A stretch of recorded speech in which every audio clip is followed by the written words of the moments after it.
Good morning and blessings, everybody, as we gather for our Bible study this morning.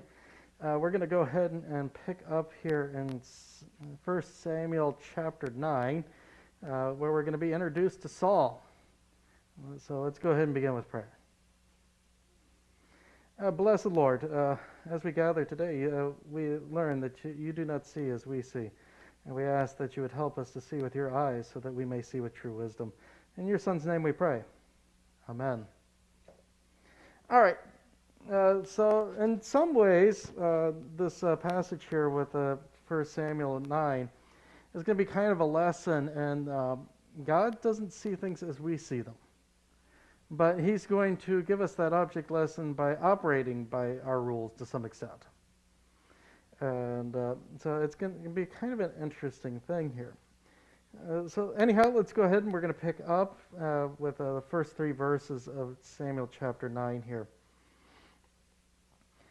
There was a man of Benjamin whose name was Kish, the son of Abiel, son of Zeror, son of Bekorath, son of Abiel, a Benjamite, a man of wealth. And he had a son whose name was Saul, a handsome young man. There was not a man among the people of Israel more handsome than he. From his shoulders upward he was taller than any of the people. Now, I'm going to pick up I said the first three verses, but I'm going to pick up verse 3 here in the next time. I don't know why I broke it up the way I did, but I broke it up the way I did, and it doesn't make sense. So anyhow, we're introduced to Saul by way of his dad. His dad's name is, of course, Kish. And there's two notable things about Kish that we should take and pay attention to. One, he's a Benjamite, and two, he is a prominent man. As the first verse here notes that he was a man of wealth. So why do we need to pay attention to the fact that he is a Benjamite, or a member of the tribe of Benjamin? Well, the reason we pay attention to that is because of where he's from and his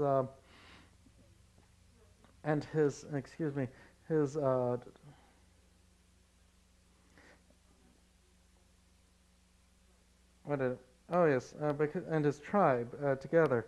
They actually don't have a really good reputation,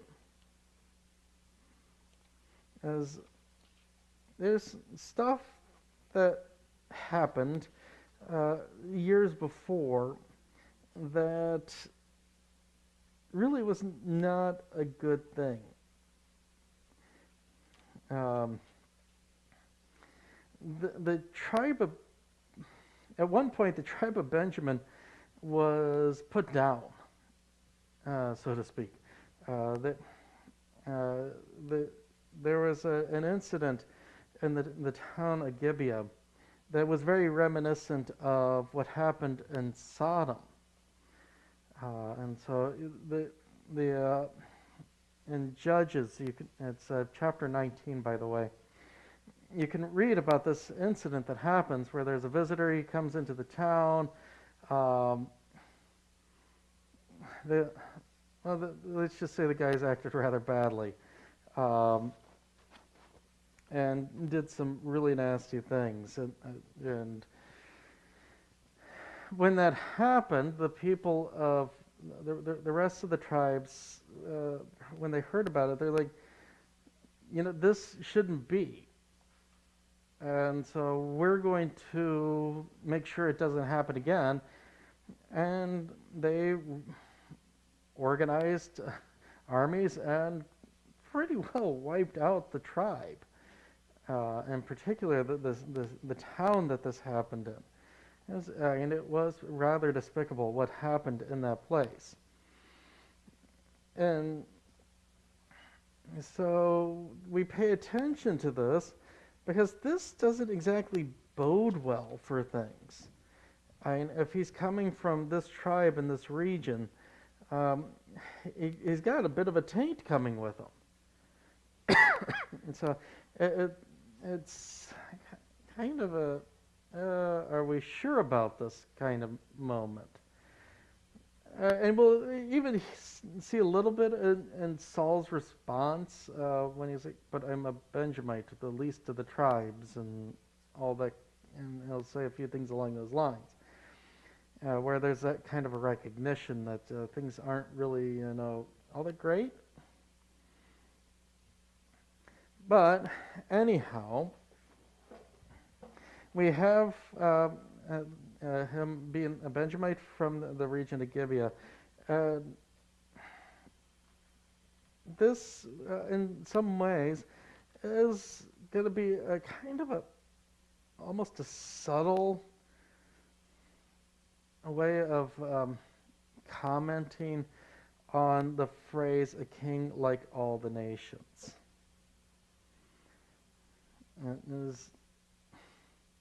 The people wanted a king like all the other nations because they're thinking it's going to be some sort of a panacea that was going to create a utopia. It's going to fix all the problems that they were going to have. But they, you get this you get this kind of subtle commentary going here, which is going, well, they're not really all that different. You're just going to inherit other problems. And so that just get a bit of a subtle commentary there. And at the same time, we note that Kish is a wealthy man, a prominent man.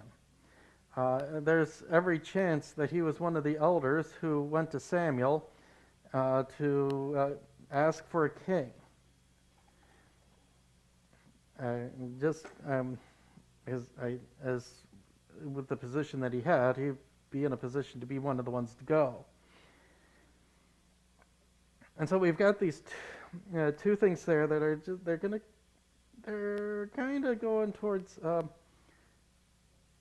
that subtle commentary thing, in particular with the whole "a king like all the other nations," because one of the things you associate, people have a tendency to think of wealthy men as great men.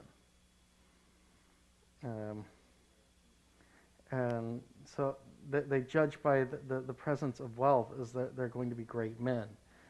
And as anybody who spends some time seeing things and paying attention to what happens, wealth does not mean a person's a great man.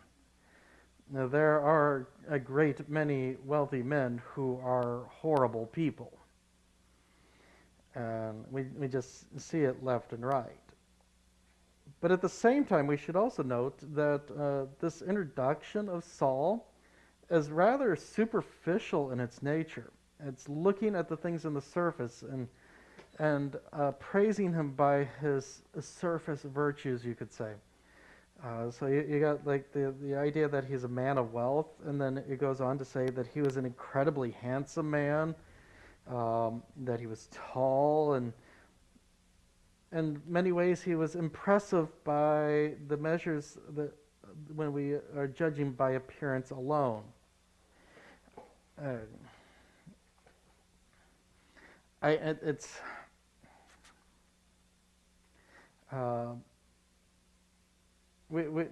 that is something that we have a tendency to do, in that our first impression is built upon the looks of the person.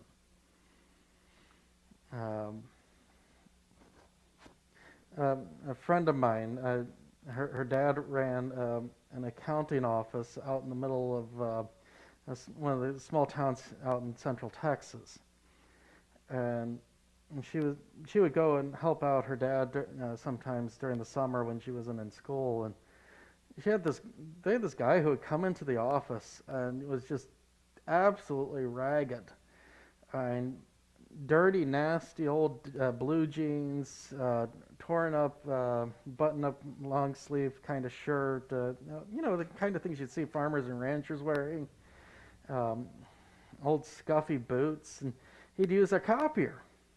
And she couldn't figure out why her dad was letting this guy use his copier, and why why the guy would even have a need for a copier, because he just looked like something that rolled in out of the country. And she finally said something to her dad, and her dad's, yeah, he's one of my clients. He's the richest man in the county. And this guy's worth millions. And she's like, you'd never know from just how he looked. And so we have that tendency. On the flip side of things, I can remember talking to people, and they were judging presidential candidates by how they looked. And I can remember one lady, she was all enraptured by this one particular candidate. I'm not going to mention names because I don't want it to get political. And she says, she's like, he's one fine dude. If he wasn't married, I'd try to marry him. That kind of a thing. And then if you pick upon those kind of things, you kind of you might not get what you thought you were getting.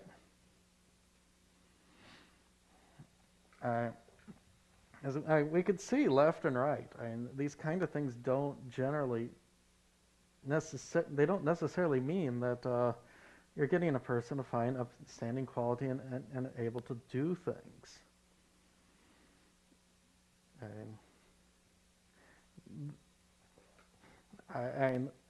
This is something that's gotten militaries, I know, into trouble, where they have a guy with good connections and everything. He rises up through the ranks and he just doesn't do anything. He's not worth the amount of medals that they put on him. And so we're getting this kind of a commentary, I think, from the writer about, when you ask for a king like all the nations, you're not going to like what you get. And they're picking along the lines of like the kings of all the nations.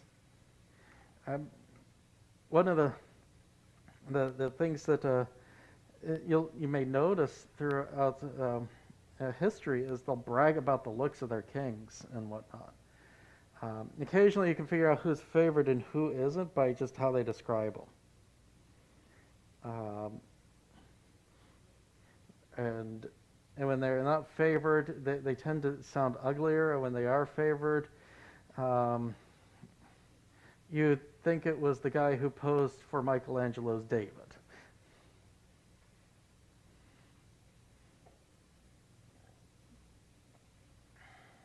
But the whole idea here is to draw a question on what qualifies a man to be the king of God's people. And so we're going to see something of a difference in the contrast with how David is introduced as opposed to how Saul is introduced. And yes, later on when David is introduced, it does describe him as a pretty decent-looking guy. But you'll see that as David's brothers are introduced, Samuel's going to go, hey, here's a good-looking guy. Let's go with him. And God's going to go, nope, that's not the one. And God will even go so far as, I don't judge by the outward appearance. So this brings me to our question here. How do we form our opinions of people? And the corresponding question, how does that compare with how God evaluates people? So how do we form our opinions of people?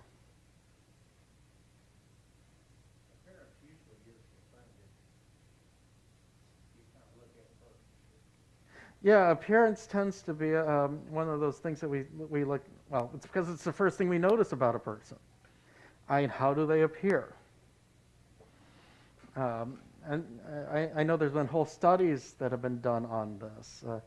I can remember years ago, I think it was 60 Minutes. It was one of those kind of shows where they're demonstrating that it was harder for short guys to get jobs than it was for tall guys to get jobs. And so that was just it was kind of interesting.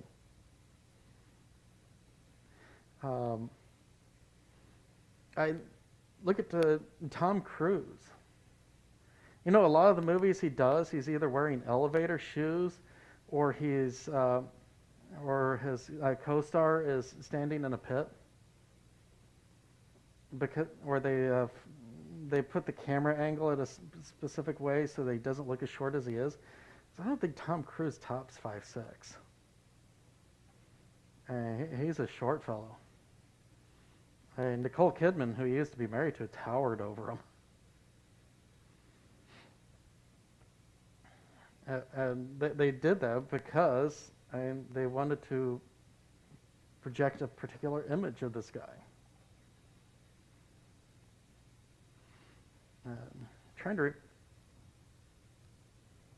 Something similar happened with I think it was the Harry Potter movies.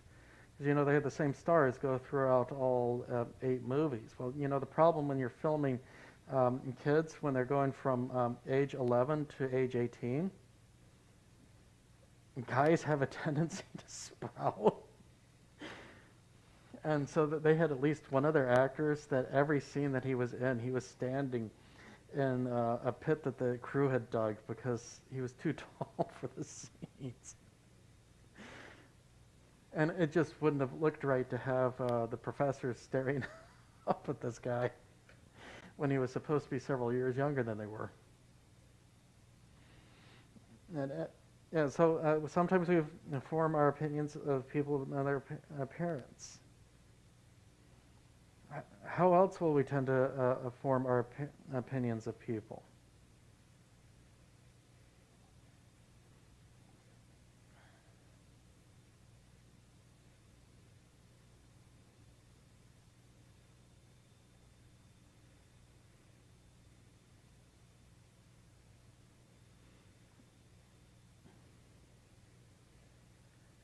The question is, how do we sometimes form our opinions of other people?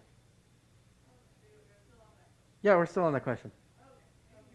And we're talking about appearances.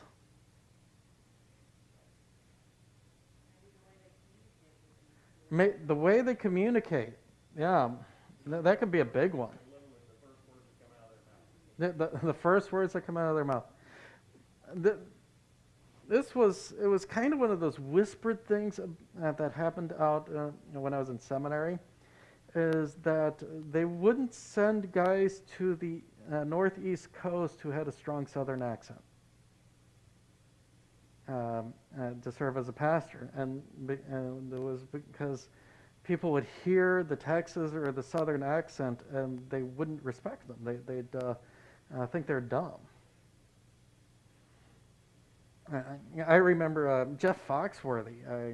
He had a whole bit about how the southern accent isn't the most intelligent sounding of accents. It was absolutely hilarious, as he's doing this very exaggerated southern accent of this guy doing brain surgery, and go, well, you say here, we're going to root around inside your brain right now, and we're going to see if we can dig that old tumor out. And yeah, I don't want. It sounds like that digging at anything on my head doing that, but so it was how we communicate with each other can matter a lot. I remember when I worked as a counselor at the substance abuse clinic, I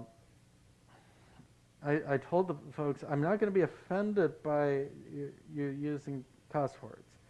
But what I am going to do is I'm going to deduct about 10 points off your IQ score every time you use one of those words, because as far as I'm concerned, it is the dumb, lazy way of expressing yourself. So unless you want me to think you're stupider than dirt, watch your language. And to be fair, some of that was because we were actually trying to teach them to use politer language, because it does affect people's perception. And one of our goals was, to get them to be a productive member of society again. And it's kind of hard to get a job when you're cussing in such a way that a sailor blush. Especially because most of these guys and ladies weren't going to go on to be sailors.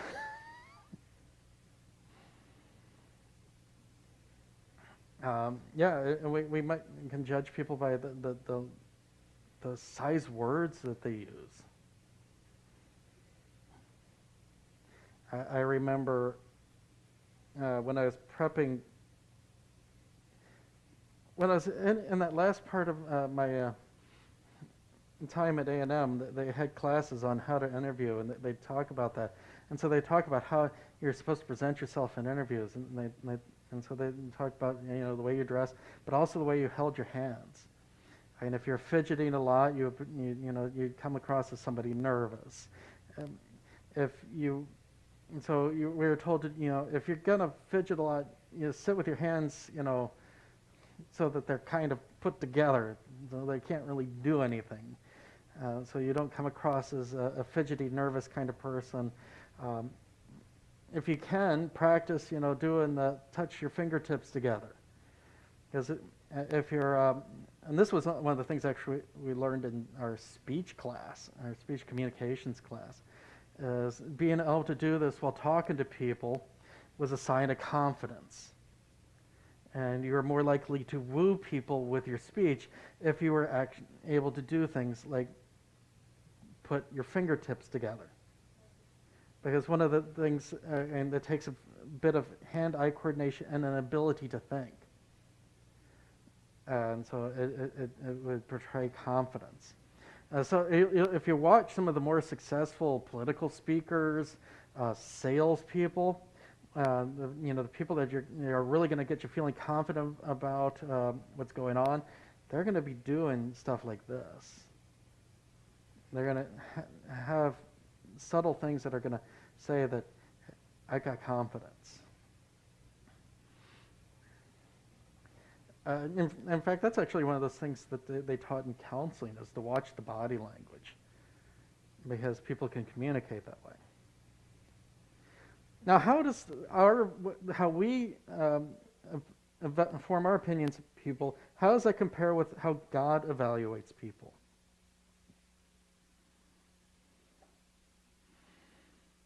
How is God going to evaluate people?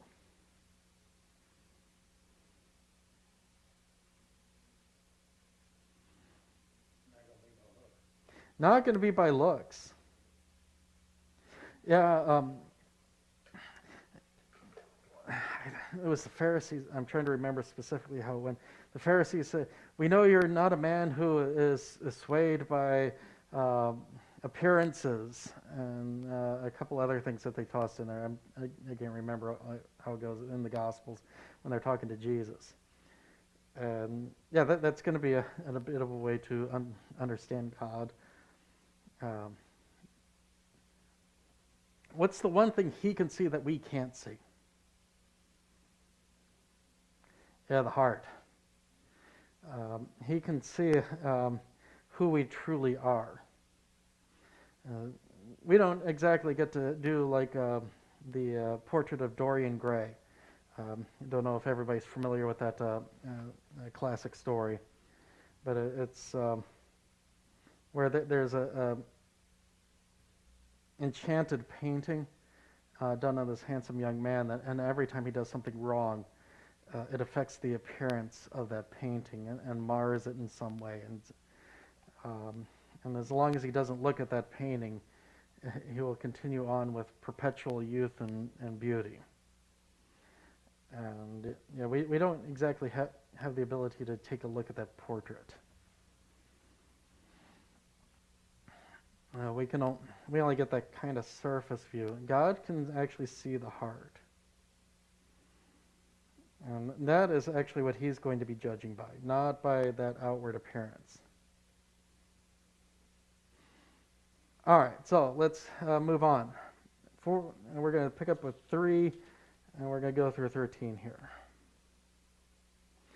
Now, the donkeys of Kish, Saul's father, were lost. So Kish sent Saul to his son, said to Saul his son, "Take one of the young men with you, and arise, go and look for the donkeys."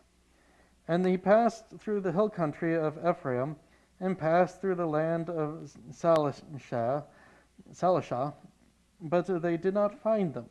And then they passed through the land of Salem, Shalem, but they were not there. Then they passed through the land of Benjamin, but did not find them.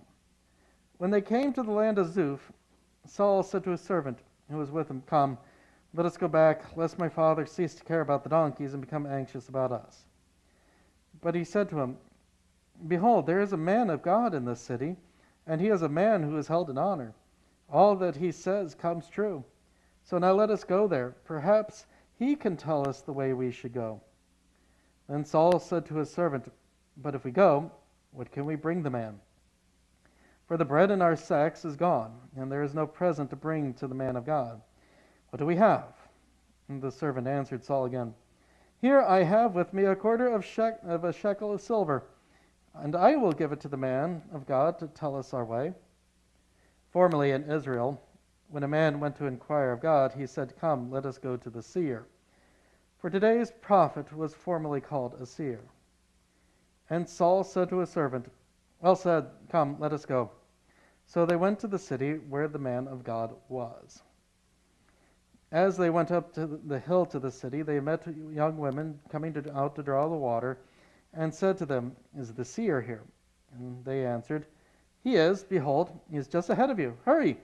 He has come just now to the city, because the people have a sacrifice today on the high place. As soon as you enter the city, you will find him, before he goes up to the high place to eat. For the people will not eat until he comes, since he must bless the sacrifice. Afterward, those who are invited will eat. Now go up, for you will meet him immediately." All right. So a part of our introduction to Saul here is the search for the missing donkeys. And this passage is going to be kind of revealing concerning Saul.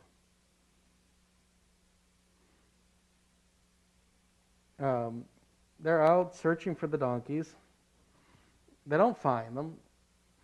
And Saul's ready to head home because, as he says, he doesn't want Dad to worry about him. Of course, I'm sitting there going, just how long were they gone? They did quite a bit of wandering. Of course, I'm also used to thinking in terms of Texas distances.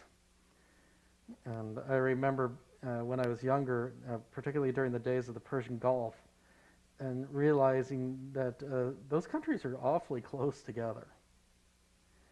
As I was caught off guard. I was like, wow, they can reach Israel from Iraq with those Scud missiles. Those Scud missiles don't really have that long of a range. Yeah, I'm thinking in terms of Texas, where it's like 600 miles across or more. 600 miles would have included all those countries.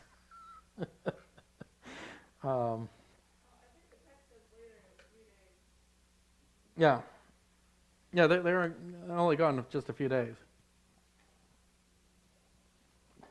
But I was just illustrating just how our personal context can really mess with things.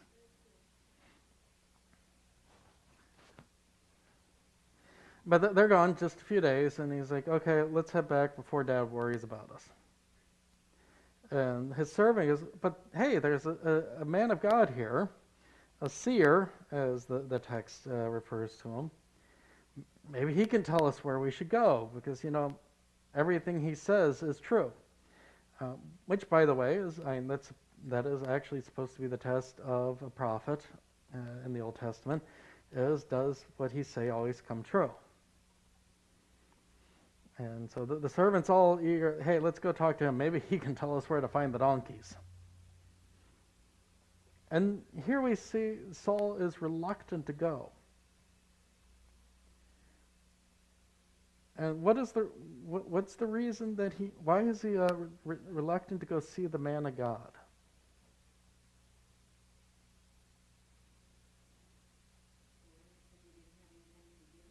Because he didn't have anything to give him. Yeah, exactly.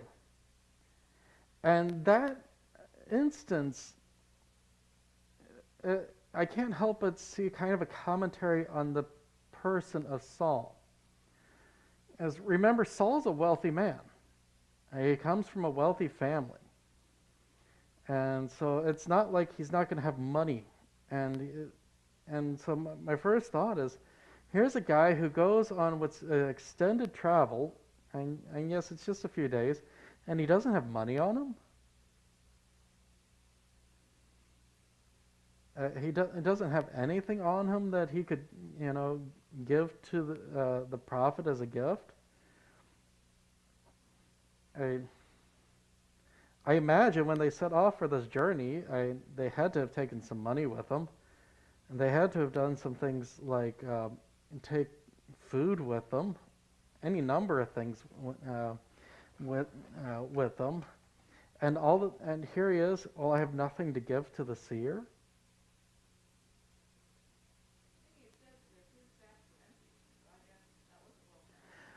Well, but how is he judging that?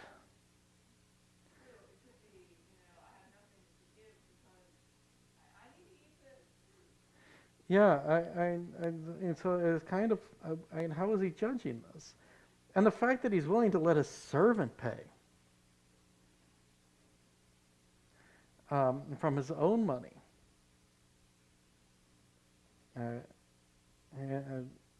And so, yeah, it struck me as we've got some questions now about the character of this man. And if as we and if we go with the idea that we're supposed to be getting something of a commentary on that phrase, a king like all the other nations, we should be primed to actually see this, because how did Samuel describe what the king was going to be like? Yeah, taking and not giving. So he took from his servant to provide, to give to the seer,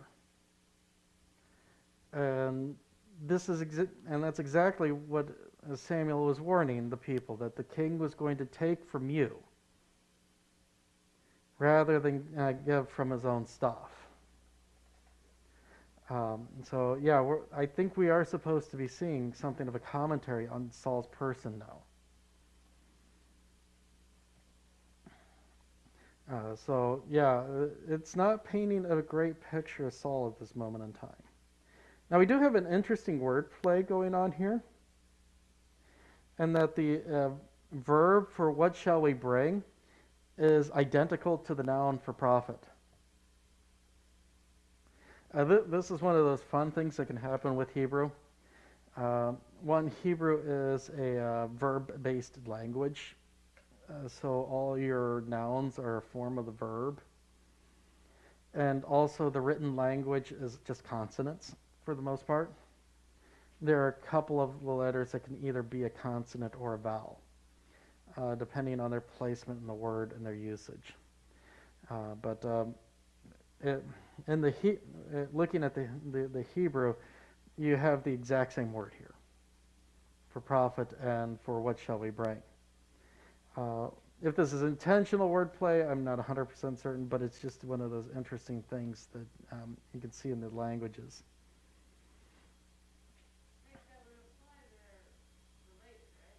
Yes, they are related. So what, do you have a sense of why are they related words? I got to go back and look. But I do believe it has to do with the fact that the prophet is bringing something.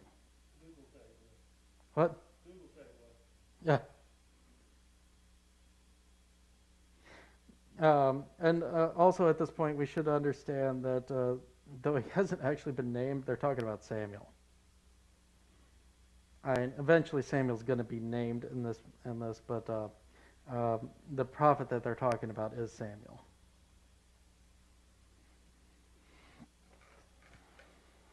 All right, so this brings our next discussion question. What does Saul's reluctance to go see the prophet suggest?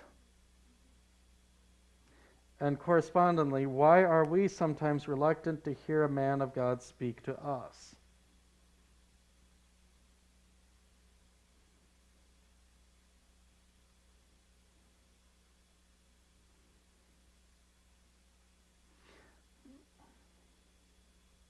Now, I know Saul said, I don't have anything to give to the seer as his stated reason, but what could be some other reasons that he likely would be reluctant to see the prophet?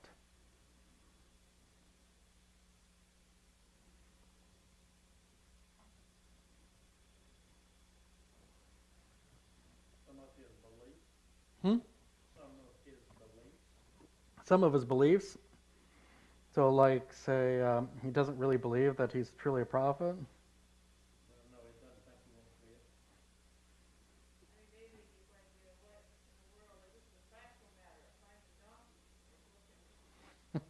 This is a practical thing. What can finding donkeys have to do with a prophet?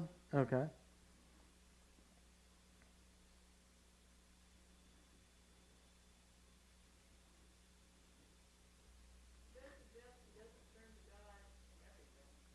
It does suggest that he doesn't turn to God for in everything.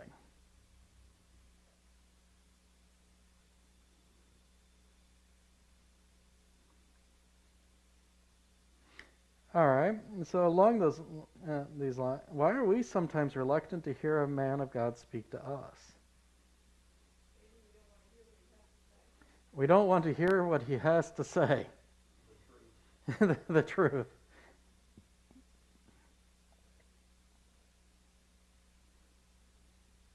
How about the one answer that was given here earlier? What is what does practical things have to do with the man of God? How often do we tend to think that way? That these are practical things; they have nothing to do with religious things.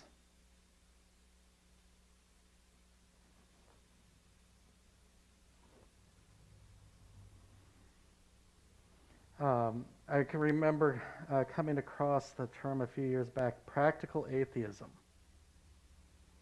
And the term wasn't so much meaning that uh, we that we said we were atheists, but the way we acted, we are practically atheist.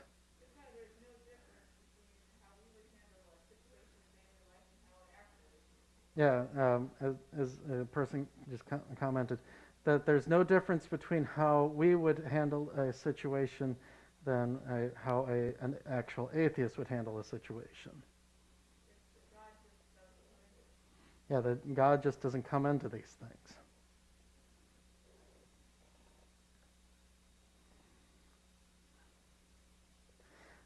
I think, given our theme here, that is actually a kind of a good one for us to examine.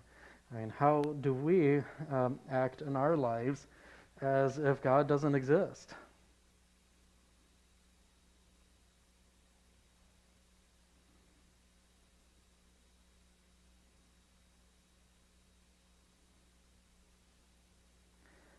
How many of us think when we've got a problem going on, I should talk with pastor? I'm not going to judge any people for going, no, that's actually not my first thought.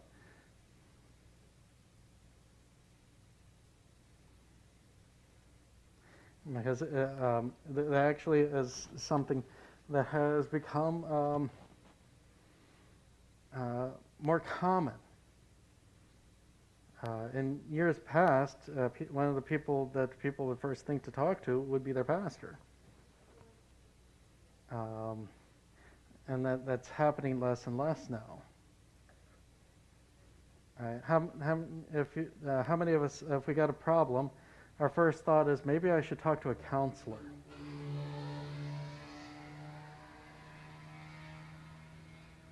That was loud.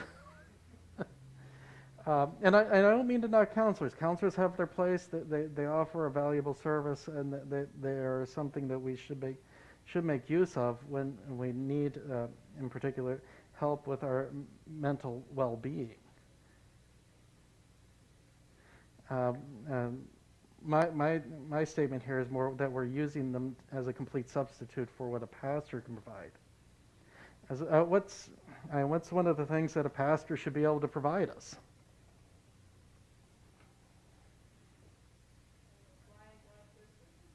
What? Applying God's wisdom, spiritual care. Um, the entirety of our being is mind, body, and soul.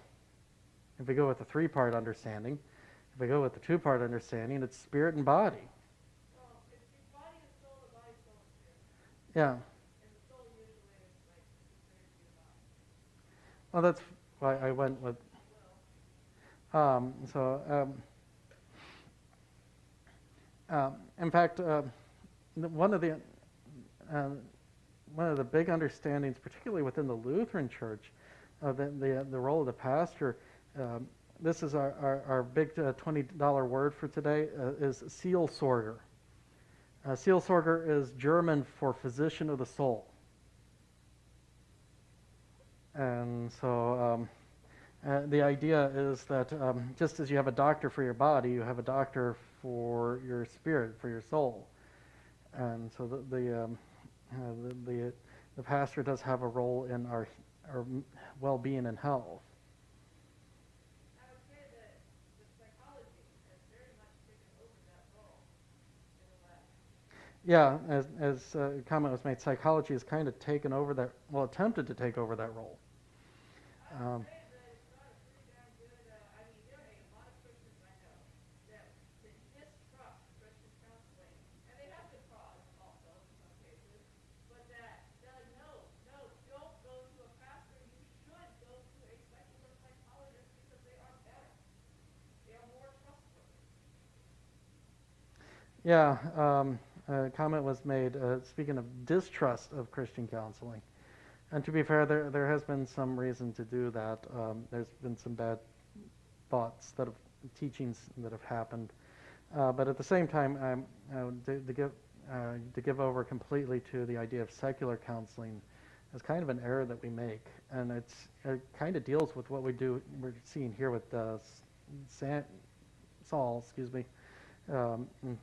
as he's unwilling to, at first, to seek out the seer. I mean, you do get that kind of an idea of, why should I talk to him about my donkeys? All right, because we're running out of time. I was really hoping to get into this next part here. But I'm not going to cut it off short. We'll go ahead and kind of wrap things up here. Any questions before we wrap up?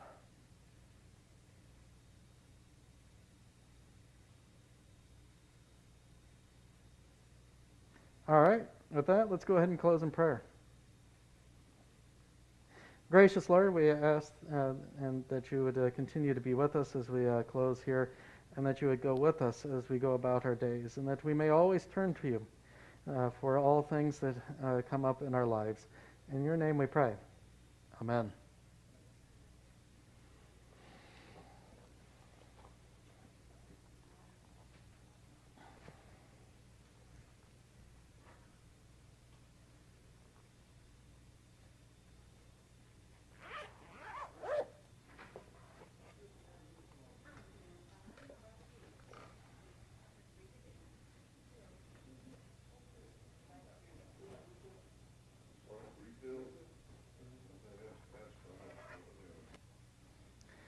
They should be